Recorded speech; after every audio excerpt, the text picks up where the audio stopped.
Bueno, vamos a continuar hablando sobre las arterias o ramas parietales extrapélvicas que son o están formadas por la glútea superior, la arteria glútea inferior, la arteria obturatriz y la arteria pudenda interna. Vamos a hablar sobre la arteria glútea superior, que es la más voluminosa de las ramas de la arteria ilíaca interna. Se continúa con el tronco terminal posterior de dicha arteria. Se dirige primero inferior, posterior y lateralmente. Luego discurre entre el tronco lumbosacro y el ramo anterior del primer nervio sacro. Atraviesa la escotadura ciática mayor superior al músculo piriforme y penetra en la región glútea. La arteria se divide a su vez en dos ramas, una superficial y otra profunda. La primera se distribuye en el músculo glúteo mayor y la segunda se ramifica entre los músculos glúteo medio y glúteo menor. Ahora vamos a hablar de la arteria obturatriz. Esta arteria desciende por la pared lateral de la cavidad pélvica. Después se introduce en el conducto obturador, donde se divide en dos ramas terminales, una anterior y otra posterior. En la pelvis, la arteria obturatriz está aplicada sobre la fascia obturatriz entre el nervio obturador, que es superior, y la vena obturatriz, que es inferior.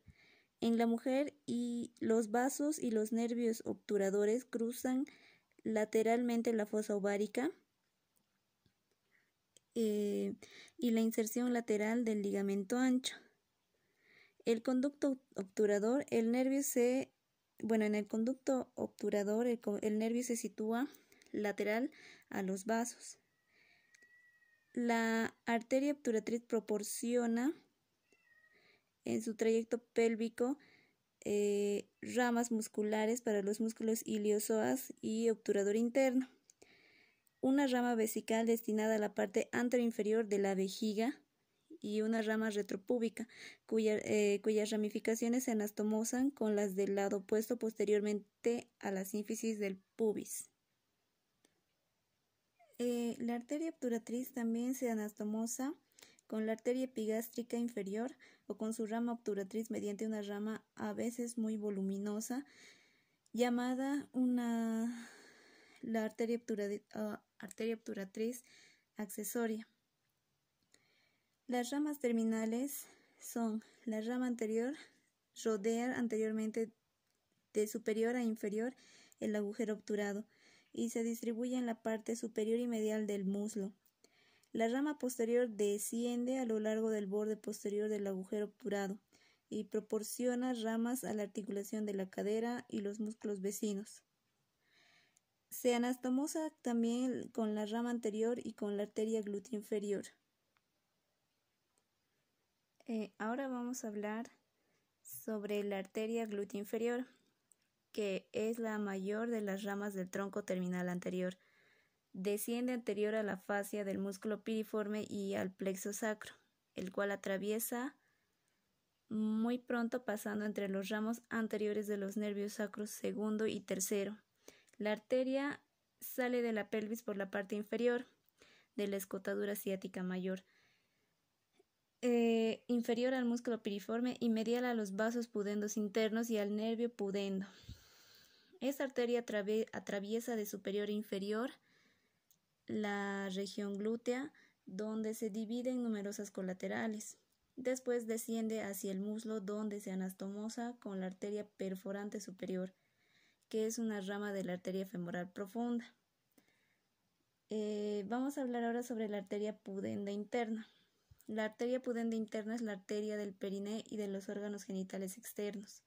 Su trayecto desde su origen en el tronco terminal anterior de la arteria ilíaca interna, esta arteria desciende primero por la cavidad pélvica, donde discurre anterior al plexo sacro y después inferior al borde inferior del mismo, y lateral al nervio pudendo, que es continuación del ramo anterior del cuarto nervio sacro. Este penetra enseguida en la región glútea por la parte inferior de la escotadura ciática mayor. La arteria solo emerge en esta región ya que bordea la espina ciática y se introduce en el periné. En el periné, la arteria pudenda interna primero discurre oblicuamente en sentido inferior y anterior por la pared lateral de la fosa isquioanal, y después oblicuamente en sentido anterior y superior a lo largo de la rama isquiopubiana hasta el borde inferior de la sínfisis púbica, donde proporciona su rama terminal, que es la arteria dorsal del pene o dorsal del clítoris. Sus relaciones en la cavidad pélvica: la arteria pudenda interna desciende casi verticalmente separada del plexo sacro por la fascia del músculo piriforme que cubre dicho plexo. Cuando la arteria penetra en la región glútea, se sitúa inferior al músculo piriforme y lateral a la arteria glútea inferior, después de haber rodeado el vértice de la espina ciática y antes de sumergirse en el periné. La arteria pudenda interna cruza anterior a la arteria glútea inferior. En el periné posterior, la arteria se sitúa con la vena pudenda interna y el nervio pudendo en la pared lateral de la fosa isquional, en un desdoblamiento de la fascia obturatriz denominado conducto pudendo.